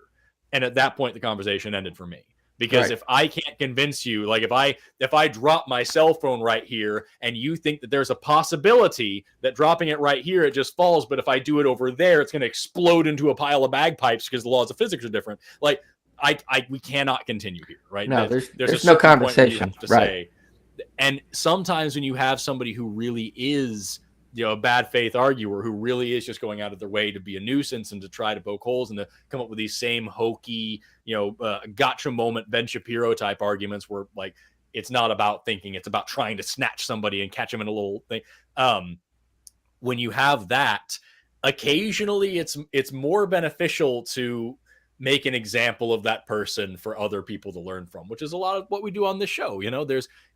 I'm not going to convince this one person. There's no way that I can possibly bring them closer to me. So I'm just going to go ahead and drive them further away. And in doing so, everybody else watching is going to learn something and they will be more convinced of reason. You know what I mean? Like that's something you have to do sometimes. That makes sense. But when you're dealing with a lot of religious people, it can be very, very frustrating. Yep. Yeah. I won't argue. It's terribly frustrating because you want to engage people in good faith and you want to have honest conversations about things that matter, but sometimes you just can't. And what I've learned is that there are people who you can have good faith conversations with, and I have limited resources. I have limited energy, limited time, limited mental capacity, and I can't waste it on people who are going to suck the life out of me. We call them trolls, and there's a reason we don't feed the trolls, because you're not getting anywhere. Well, 2 calls ago, you had a perfect example, because this guy was, in my mind, wacky. Which one was that? Was that the guy who was talking about the flood? 2 calls. Yeah. Yeah. No, there was no getting through to him. He'd made his mind up about what was real and what wasn't, and so those people, he'll go away thinking, oh, he showed us, and they had to hang up on me because I was making such good points. They couldn't take it anymore. They couldn't take the truth, so they hung up on me. That's where he'll go with that, and for sure. So you can't do anything with people like that. You really can't. No, absolutely not. You're right. I would I would that's encourage my you point. not to Thank get you. not to get too frustrated and try to find the ones you can have good conversations with. Yeah. Yeah. But thanks for the call, George. Appreciate it, I man. forgot who it was that said it, but I Thank you, think guys. yeah, I forgot who it was that said it. They're like, yeah, the best thing that I learned is I don't have to agree to every argument that I'm offered or something Exactly. like that. It's like, Yeah. you just, you don't have the time. If you have neither the time, the patience, nor the crayons to explain it to them, you need to be able to walk away from that conversation. The crayons. Okay, well, we're going to take one more call for us. Paul, him in Minnesota. Thank you for waiting so long. I'm sorry we've Been on had for over an hour, my dude. I appreciate your patience, Paul. It's been entertaining and I appreciate it anyway. So What was your question? My question is probably more specifically to Dave, since I believe you were a Christian. Yes. Oh, yeah. Okay. Have you ever used Numbers 5:20 through 22 against a Christian who is pro-life and says there's no exceptions?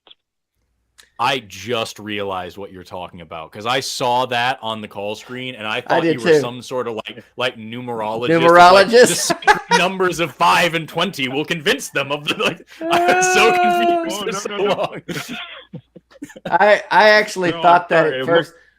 We had Just about clicked in my head what you're talking about. we had about a dozen calls on the screen, and it can get a little bit overwhelming when you're looking at all of them at once. And I thought, what are those weird numbers? But then I realized what you're talking about. Paul, you probably refresh me on what exactly that scripture is. When I know it's that kind one. of- yeah, That's the one where it's if you suspect your wife was cheating on you, you bring That's her what to I the thought. tabernacle, and the priest puts dust from the floor in a jar of water, and she drinks it. And if she cheated, then she'll have a miscarriage, and if she didn't, she'll be fine. I personally I haven't used that, Paul, because I don't think I think people what I've learned about Christians who have these positions that they're fixed on is that they'll always excuse away what the Bible says. They'll say it's not context. You don't understand. Just like our dude back in Noah's flood. You don't understand what it was like back then, and starts trying to justify the drowning of babies because people were wicked. Oh my God, I don't know how to talk to a person like that. So no, I don't waste my time in trying to use their scripture against them. First of all, most of them don't know what the Bible says. They don't know that things in the Bible do not adopt a pro-life position at all.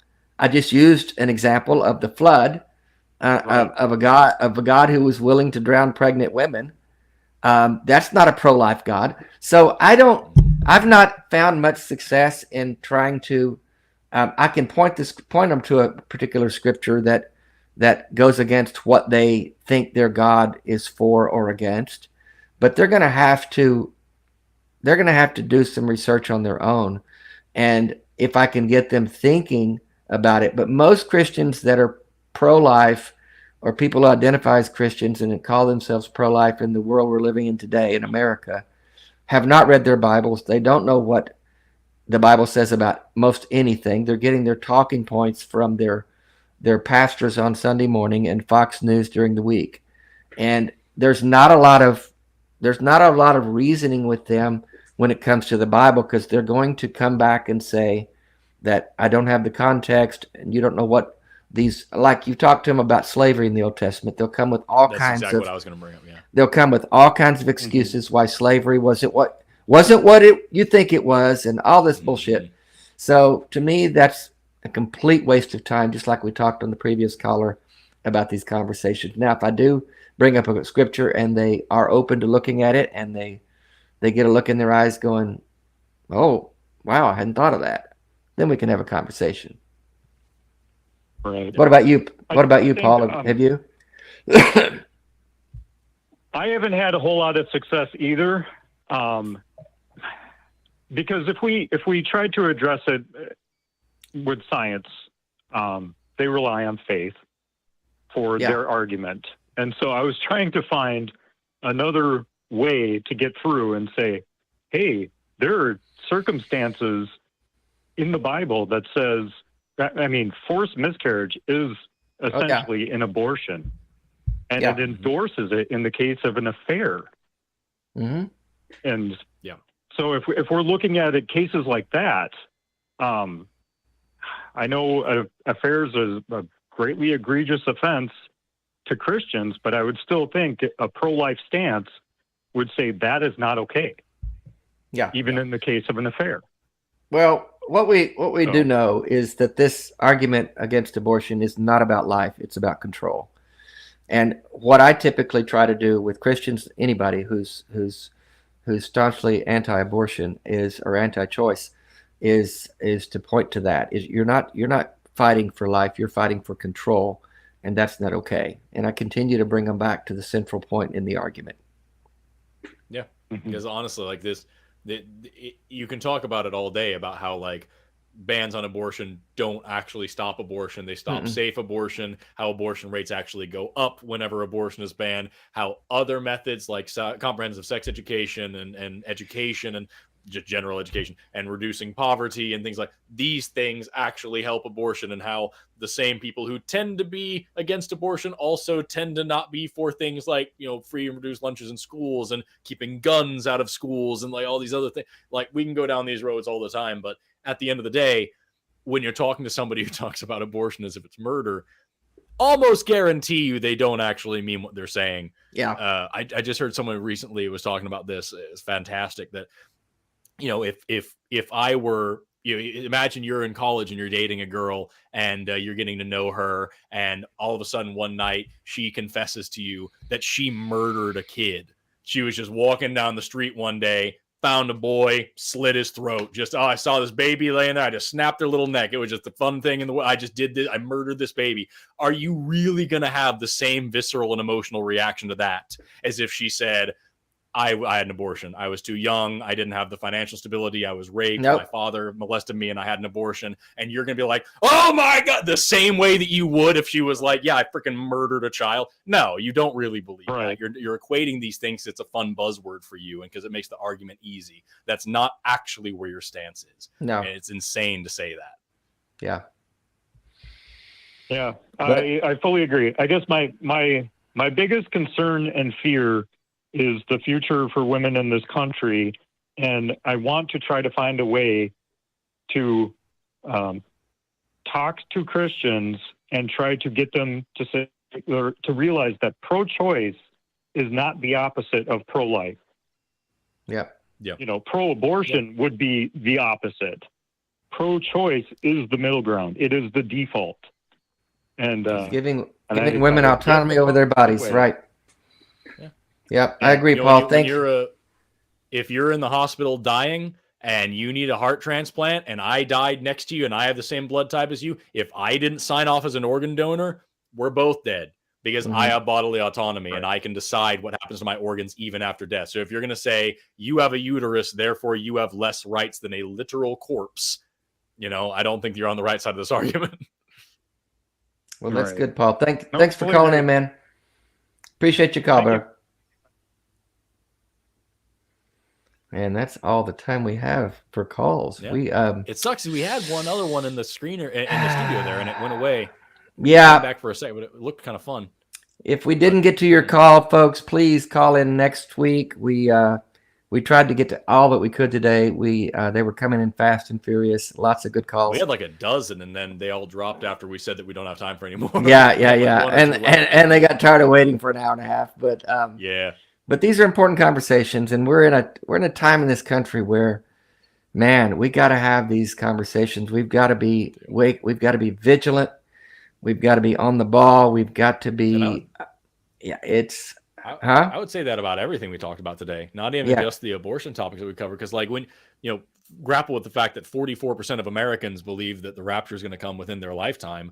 Why would they care about any serious? Why would they care about climate change, about systemic racism, about abortion? Well, if within the next few years the world's going to end, why would they care? Yeah, this apocalyptic mentality is very dangerous, and it's really harming our world around us. It's not just in America. There's a lot of conservative evangelical mentalities in other countries, but we have a drive toward theocracy in this country that is stronger than it's been since in in my lifetime, and we have to keep speaking up. We have to keep speaking up.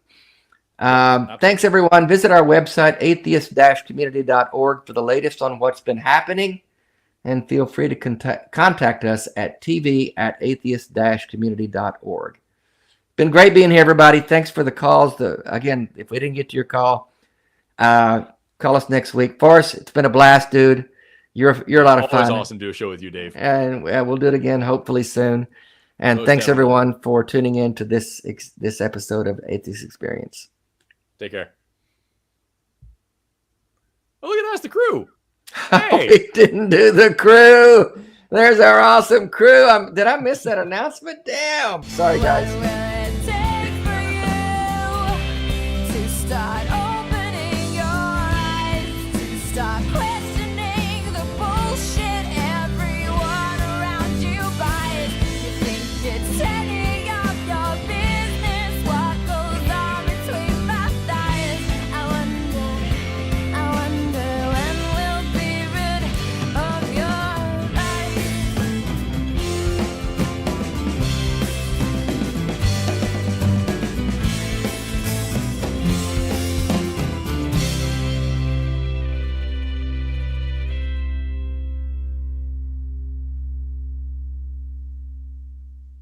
It's time to get sexy, so watch Secular Sexuality Live Thursdays at 7 p.m. Central. Visit tiny.cc/YTSS and call into the show at 512-991-9242 or connect to the show online at tiny.cc/callsex.